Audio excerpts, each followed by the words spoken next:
ನಮಸ್ಕಾರ ಸ್ನೇಹಿತರೆ, ತೇಜಸ್ವಿ ಕನ್ನಡಿಗನ ಮತ್ತೊಂದು ಯೂಟ್ಯೂಬ್ ವಿಡಿಯೋಗೆ ಸ್ವಾಗತ ಸುಸ್ವಾಗತ.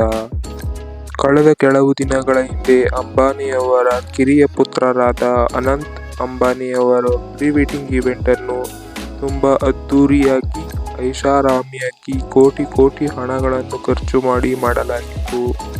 ಅನಂತ್ ಅಂಬಾನಿಯವರನ್ನು ನೋಡಿದರೆ ನಿಮಗೆಲ್ಲ ಅನ್ನಿಸುವುದು ಸಹಜ, ಈತನಿಗೆ ಅಷ್ಟೊಂದು ಕೋಟಿ ಹಣವಿದ್ದರೂ ಯಾಕೆ ಈತ ಇಷ್ಟು ದೊಡ್ಡ ದೇಹವನ್ನು ಹೊತ್ತುಕೊಂಡಿದ್ದಾನೆ? ಇದು ಎಲ್ಲರಿಗೂ ಅನಿಸುವುದು ಸಹಜ. ಅನಂತ್ ಅಂಬಾನಿಯು ಚಿಕ್ಕ ವಯಸ್ಸಿನಿಂದಲೂ ಅಸ್ತಮಾ ಕಾಯಿಲೆಯಿಂದ ಬಳಲುತ್ತಿದ್ದಾರೆ ಮತ್ತು ಇವರಿಗೆ ಉಸಿರಾಟದ ತೊಂದರೆ ಇದ್ದ ಕಾರಣ ಜಗತ್ತಿನಲ್ಲಿ ಎಷ್ಟೆಲ್ಲ ಆಸ್ಪತ್ರೆಗಳಿಗೂ ತೋರಿಸಿದರೂ ಇವರ ಕಾಯಿಲೆಗೆ ಮದ್ದು ಹುಡುಕಲಾಗಲಿಲ್ಲ.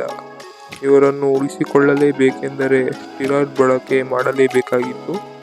ಆದ್ದರಿಂದ ಇವರು 18 ವರ್ಷದವರಿಂದಲೂ ಅತಿ ಹೆಚ್ಚು ಪ್ರಮಾಣವಾಗಿ ಬಳಸಿದ್ದ ಕಾರಣ ತಮ್ಮ 18 ವಯಸ್ಸಿನಲ್ಲಿಯೇ ಅವರು 208 kg ದೇಹದ ತೂಕವನ್ನು ಹೊಂದುತ್ತಾರೆ.